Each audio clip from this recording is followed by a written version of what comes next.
Capítulo 6.6 Efusão, difusão e lei de Graham. Se um pequeno orifício for feito na parede de um recipiente contendo um gás, então a velocidade quais moléculas de gás vazam para fora do recipiente será proporcional ao número de moléculas que colidem com a área unitária da parede por segundo. Logo depende da velocidade quadrática média das moléculas de gás em um processo conhecido como efusão. Por volta de 1830, o químico inglês Thomas Graham descobriu que as velocidades relativas que dois gases diferentes efundem através de aberturas idênticas, na mesma temperatura e pressão, é inversamente proporcional à raiz quadrada de sua massa molar. A lei de Graham, como essa relação é conhecida, é uma consequência simples da relação entre a energia cinética de um corpo e a raiz quadrada da sua velocidade. De acordo com a teoria molecular cinética, as moléculas de dois gases à mesma temperatura possuem a mesma energia cinética média. Se V1 e V2 são as velocidades médias de dois tipos de moléculas, vale a igualdade mostrada no vídeo. Em termos de massas molares fica a expressão mostrada do vídeo. Assim, a velocidade média das moléculas mais leves deve ser maior do que aquelas das moléculas mais pesadas, e a proporção dessas velocidades será dada pela razão inversa de raízes quadradas dos pesos moleculares. Embora as condições em que a lei de Graham se aplica sejam restritas, esta lei estende a sua compreensão sobre uma ampla gama de fenômenos que dependem nas velocidades médias relativas de moléculas de diferentes massas moleculares.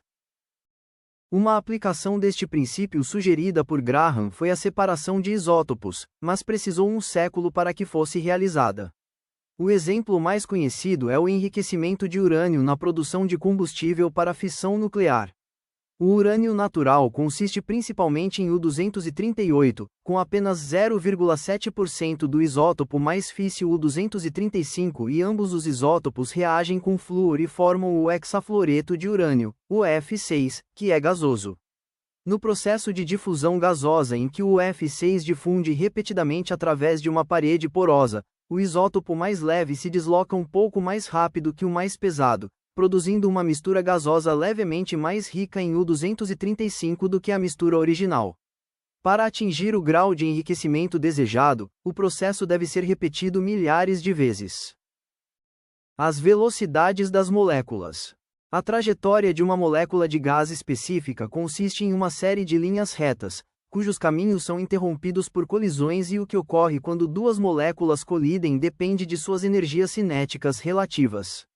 Quando uma molécula mais rápida ou mais pesada colide, ocorre a transmissão de parte de sua energia cinética a uma molécula mais lenta ou mais leve. Duas moléculas com massas idênticas e movendo-se em direções opostas na mesma velocidade permanecerão momentaneamente imóveis após a colisão.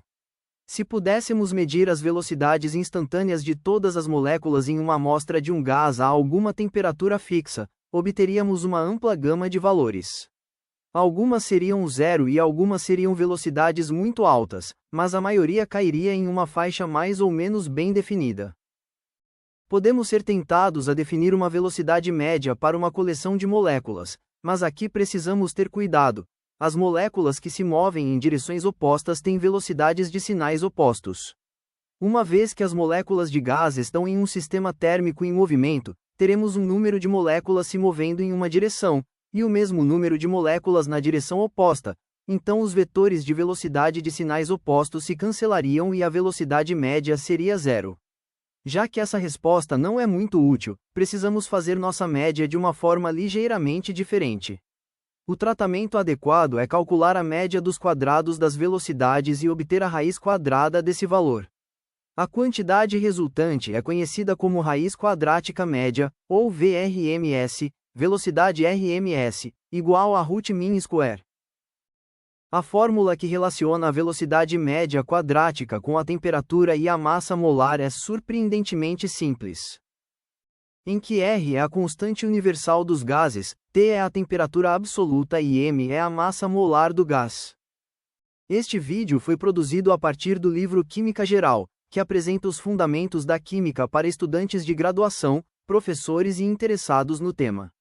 O link para comprar o livro está no vídeo e comprar o livro estimula a produção de mais material.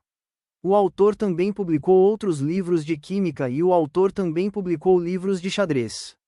Inscreva-se e dê o like para ajudar o canal.